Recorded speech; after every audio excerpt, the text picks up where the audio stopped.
আষাঢ়ের শুক্লপক্ষের দ্বিতীয় তিথি। আকাশ জুড়ে মেঘের আনাগোনা, আর মর্তে তখন লক্ষ লক্ষ ভক্তের হৃদয়ে ভক্তির জোয়ার। বেজে উঠেছে শঙ্খ, দুলে উঠেছে জগবন্ধু জগন্নাথের রথ। সনাতন সংস্কৃতির অন্যতম প্রাচীন এবং ঐতিহ্যবাহী মহোৎসব রথযাত্রার পুণ্য লগ্নে সেজে ওঠে চারিপাশ। ভাই বলরাম এবং বোন সুভদ্রাকে সঙ্গে নিয়ে মাসির বাড়ির উদ্দেশ্যে যাত্রা করেন জগতের নাথ জগন্নাথ দেব। এই যাত্রা কেবল এক স্থান থেকে অন্য স্থানে গমন নয়, এই যাত্রা ভক্তের সঙ্গে ভগবানের মিলনের এক পরম উৎসব। রথযাত্রার ইতিহাস শতাব্দী প্রাচীন। স্কন্দপুরাণ, ব্রহ্মপুরাণ এবং পদ্মপুরাণে এই উৎসবের মহিমা বিস্তারিতভাবে বর্ণিত রয়েছে। মনে করা হয় দাপর যুগে কংস বধের উদ্দেশ্যে শ্রীকৃষ্ণ এবং বলরামকে মথুরায় নিয়ে আসার জন্য অক্রূর রথ নিয়ে এসেছিলেন। আবার অন্য এক লোককথা অনুযায়ী সুভদ্রা তার ভাই কৃষ্ণ এবং বলরামের সঙ্গে নগর পরিক্রমা করার ইচ্ছে প্রকাশ করায় এই যাত্রার সূচনা হয়।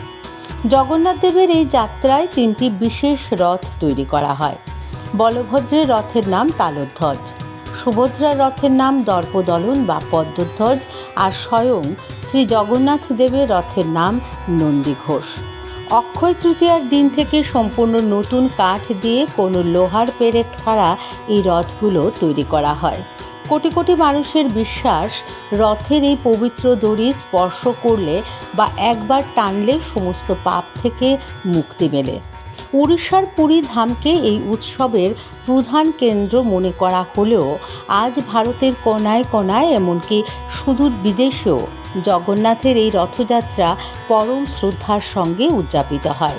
পুরীর পাশাপাশি বাংলাতেও রথযাত্রার আনন্দ কম নয়। হুগলির মহেশের ঐতিহাসিক রথযাত্রা কিংবা মায়াপুরের ইস্কনের রথযাত্রা, সব জায়গাতেই রথযাত্রাকে কেন্দ্র করে থাকে লোকারণ্য। পুরীর সেই রথের রেশ এসে লেগেছে আমাদের পাহাড় সমতলে ঘেরা সুন্দর রাজ্য ত্রিপুরাতেও। ত্রিপুরায় রথযাত্রার ইতিহাস 110 বছরেরও বেশি প্রাচীন। 1905 সালে মাণিক্য রাজবংশের রাজা মহারাজা রাধাকিশোর মাণিক্য রাজধানী আগরতলায় পুরীর জগন্নাথ মন্দিরের আদলে গড়ে তোলেন পূর্বমুখী জগন্নাথ বাড়ি মন্দির। পুরী থেকে আনা সেই পবিত্র বিগ্রহের রাজকীয় রথযাত্রা আজও ত্রিপুরার অন্যতম প্রধান আকর্ষণ। একই সাথে সিপাহীজলা জেলার মেলাঘরের রথযাত্রা উত্তর পূর্ব ভারতের অন্যতম বৃহত্তম রথ উৎসব হিসেবে পরিচিত। এখানকার বিশাল 58 ফুট রথ, হাতি দিয়ে রথ টানার প্রাচীন দৃশ্য আর 9 দিনব্যাপী মেলা, রাজ্যের প্রতিটি প্রান্ত থেকে এখানে মানুষ ভিড় জমান। শুধু তাই নয়, আগরতলার ইস্কন মন্দিরের বর্ণাঢ্য রথযাত্রাও আজ এক অনন্য রূপ নিয়েছে।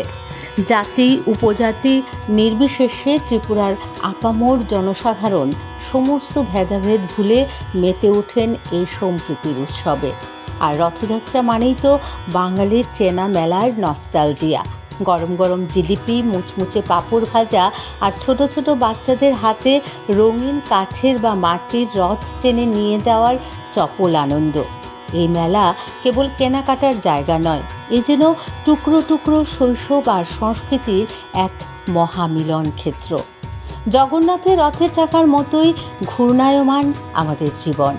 এই রথের চাকা আমাদের ত্রিপুরা তথা সমগ্র দেশের মানুষের জীবনে নিয়ে আসুক শান্তি, সমৃদ্ধি এবং সম্প্রীতি। দূর হয়ে যাক সমাজের সমস্ত অন্ধকার।